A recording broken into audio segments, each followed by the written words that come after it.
Welcome to Heritage Owl History Hoots. Today we're really digging into a key time for Abraham Lincoln, his years in New Salem, Illinois. Right. A formative period. We've got some great material you sent over, and, well, the plan is to explore what the town was like, but maybe more importantly, who the people were who really, shaped him there. Exactly. And New Salem, well, it wasn't around for long. Founded, 1828? Yeah, and pretty much abandoned by 1840. But in that short window, it was crucial for Lincoln. It's right there on the Sangamon River, and the materials also point to this nearby area, Sandridge. That's interesting, Sandridge. Because Lincoln, born in Kentucky, he really seems to find himself in New Salem after showing up in 31.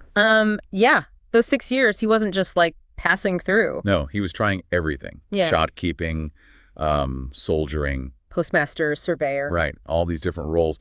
And this seems to be the launch pad for his politics, getting elected to the Illinois General Assembly. And that's where Sandridge comes in, perhaps more than we usually think. Your sources really highlight its importance. Okay, explain that. Where was Sandridge, roughly? It's about, 7 miles northwest of New Salem, flatter land, more farming. And Lincoln spent a lot of time there, maybe connecting with people in ways we haven't fully appreciated. Fascinating. Okay, so let's start with New Salem itself. How did it even come to be? Who started it? Well, the key players initially were John Cameron and James Rutledge. Ah, Rutledge. That name rings a bell. It will, definitely. Their first idea back in 1825 was actually a mill on Concord Creek over in Sandridge. But that didn't pan out. No, the creek wasn't reliable enough, water supply issues. So they looked around, found a better spot on the Sangamon River, and bam, 1828, New Salem starts to take shape around this new mill site. So the mill was the engine, pretty much, the reason for the town. Absolutely the anchor. You build a grist mill, people need it, they come. Simple as that, really, on the frontier. And Rutledge didn't just stop at the mill, right? He built a tavern. He did. A big log tavern. Became the social hub. You can imagine how vital that would be in a brand new settlement. A place to gather, talk, do business. But it all happened so fast. The rise and then the fall. Why didn't New Salem last? Well, a few things. The location maybe wasn't perfect for long-term growth. Other towns nearby started doing better. Like Petersburg. Exactly. And people were just mobile back then. Families didn't necessarily put down deep roots immediately. They'd try a place, maybe move on after a few years looking for the next opportunity. So by 1840, it's basically empty. Largely deserted, yeah. A real snapshot of that transient frontier life. But we can still visit it today, in a way. The reconstruction efforts mentioned in the sources. Oh, yeah, the CCC project during the Depression. They rebuilt something like 22 buildings, moved one original one back. So it gives you a real feel for the place. It's surprisingly authentic, yeah. Because those reconstructions are now historic in their own right. It's like stepping back into the 1830s almost. Okay, let's talk people. James Rutledge, the tavern owner and co-founder. Obviously important. Central figure, no doubt. And his family story shows how connected things were. Even after New Salem faded, Rutledge moved his family to Sandridge. Right. You mentioned Sandridge again. And he bought land there. Well, he settled on land that eventually went to John McNamara, another key figure we need to discuss. It just shows the movement between these spots. And Rutledge's daughter, Anne. We have to talk about Anne Rutledge. Her name is just inseparable from Lincoln's New Salem story. It really is. And the materials, especially drawing on Herndon's interviews, well, they suggest a very real, deep romance. Herndon was Lincoln's later law partner, right? He talked to people who knew them. Yes, and multiple witnesses apparently confirmed Lincoln's strong feelings, his profound grief after she died young. There's even talk of an understanding, maybe an engagement or plans to marry. Wow. So this wasn't just a casual thing. Doesn't seem like it. It points to Lincoln's, personal side, his vulnerability back then. But there was a complication, wasn't there? Another suitor. John McNamara. Right, or as he was first known, John McNeil. McNeil. Why the different name? Well, he came to New Salem in 29, went into business with Samuel Hill, another store owner, bought land in Sandridge too, and he was actually engaged to Anne first. Engaged to Anne before Lincoln. Yes, but then he decided to go back east to New York. And he revealed McNeil was an alias. An alias? Why? Apparently he'd left his family and didn't want them finding him until he'd made his fortune out west. It's quite the frontier drama, really. So he leaves, engaged to Anne, planning to come back. That was the plan. They wrote letters for a while, but then silence. He was gone a long time. And during that time, Anne's feelings apparently cooled, and her connection with Lincoln, who was boarding at her father's tavern, well, it grew significantly. absence doesn't always make the heart grow fonder, I guess. Not in this case, it seems. It really set the stage for the Lincoln-Rutledge romance. Okay, let's pivot to another really important family, the Armstrongs, Jack and Hannah, especially connected to his time in Sandridge, it sounds like. Oh, hugely important. When Lincoln was surveying out in Sandridge, their place was like his second home. He stayed there often. And the connection started with that famous wrestling match, didn't it? It did. Back in his early New Salem days, his employer then, Denton Offutt, was bragging about Lincoln's strength. So he set up a match with Jack Armstrong, who was like the local tough guy. Sort of the leader of the Clary's Grove Boys, pretty rowdy bunch.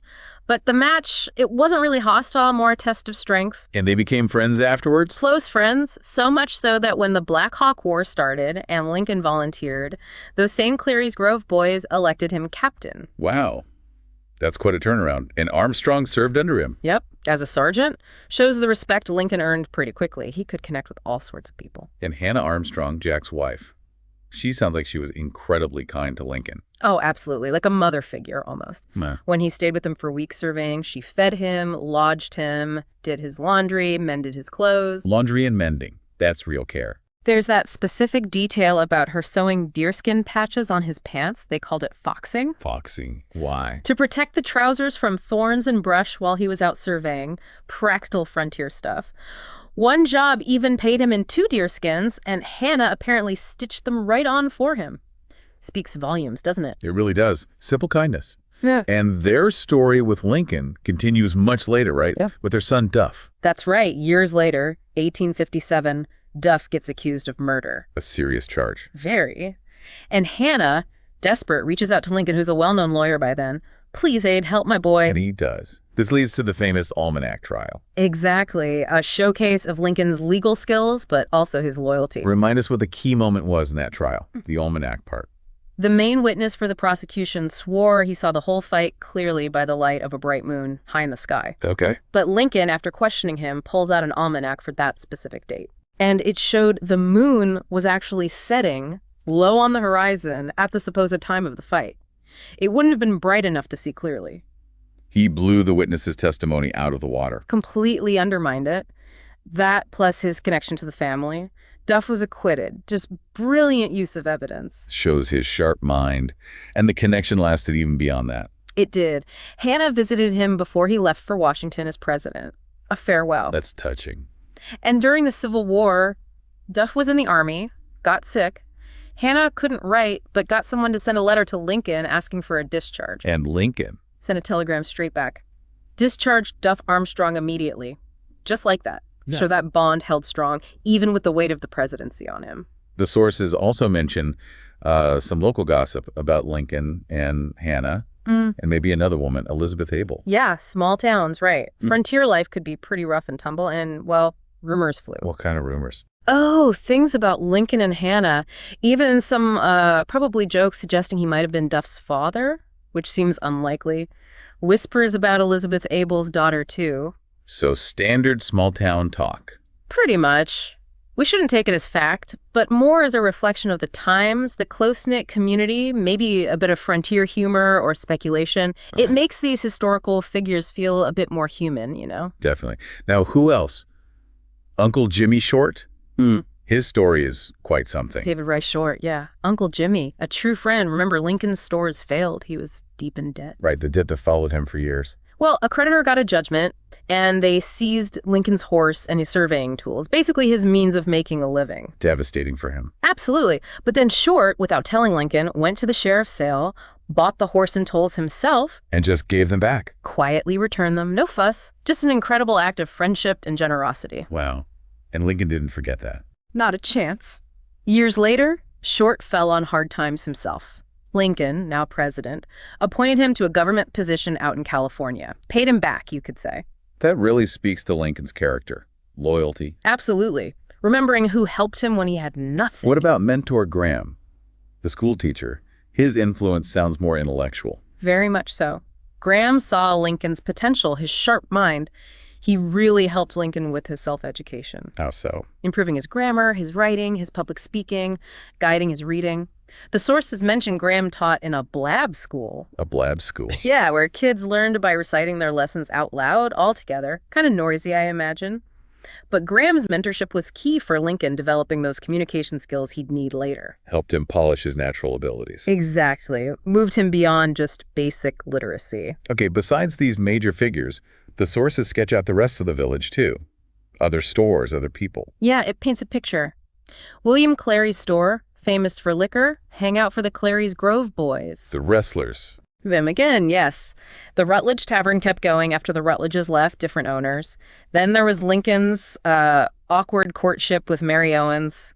That didn't work out, did it? No, but another life experience for him, I suppose. And just the details of daily life, the houses, like Isaac Berner's place with a sleeping loft. Right. Gives you a feel for how people lived.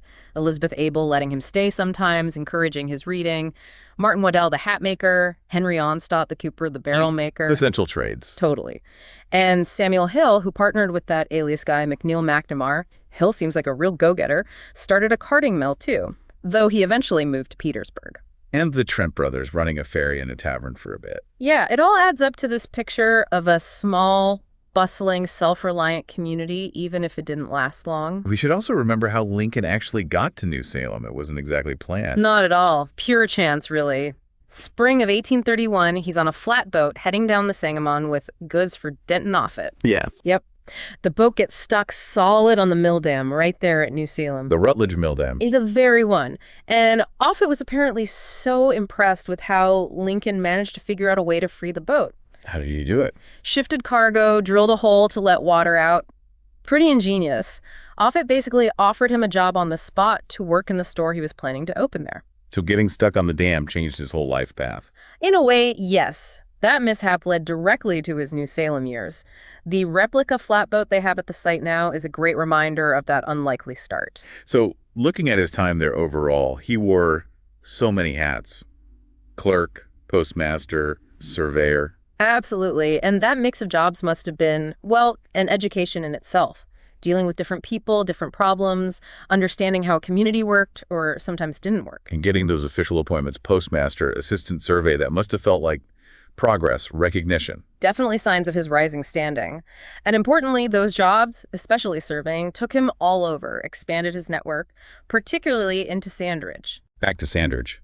The surveying connection seems key there. It really was. He did a lot of his surveying work in that area. And because he'd board with families while on the job. He got to know people really well. Exactly.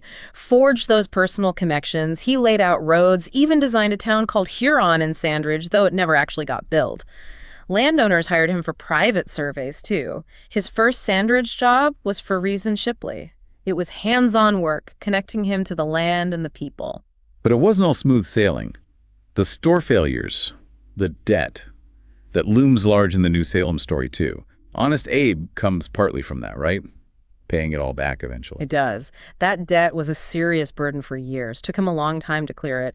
But those appointments starting around 1833, they provided income, helped him manage. That experience with financial struggle probably gave him real empathy for ordinary folks. It really drives home that Sandridge wasn't just, next door. It was woven into his life there. Work, relationships. Absolutely integral. More than just geography. It was part of his social and professional world during those crucial years. Let's end with the old Concord Cemetery. It feels like a place loaded with emotion from that time. It is. It's quiet now. Not easy to get to, apparently. But it's the final resting place for so many of those New Salem and Sandridge people. Including Anne Rutledge. Yes. Anne's there. Her father, James. Her brother, David. Jack Armstrong is buried there, too. John McNamar's mother. Others from the community.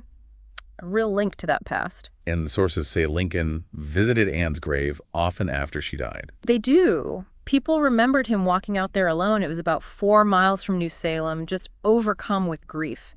There's even a story he went one last time before heading to Washington. That speaks volumes about how deeply her death affected him. It certainly seems to have. A profound loss. What's the cemetery like? Did Herndon describe it? Herndon visited later and called it sort of lonely, isolated. The author of the Sandridge article you sent also described finding it, the old stones, the sense of history. And Anne's newer gravestone has that really poignant inscription. What does it say? I cannot bear to think of her out here alone in the storm, supposedly echoing something Lincoln himself said. It captures that enduring sense of loss. So, wrapping this up, it's clear New Salem and Sandridge weren't just a stopping point for Lincoln. Not at all. They were fundamental. The crucible, you might say, where his character was tested and shaped. The Rutledges, Armstrongs, Short, Graham, they all left a mark. And you see that interconnectedness, don't you? The support he received, Short buying back his tools, Hannah Armstrong's care, Graham's teaching, even amidst hardship. Exactly. Those acts of kindness, that community support, however small it seemed then, must have resonated deeply. It makes you wonder then, how did these early experiences, these relationships in a tiny frontier village, how might they have influenced the man who had to lead the nation through its greatest crisis? That's the fascinating question, isn't it?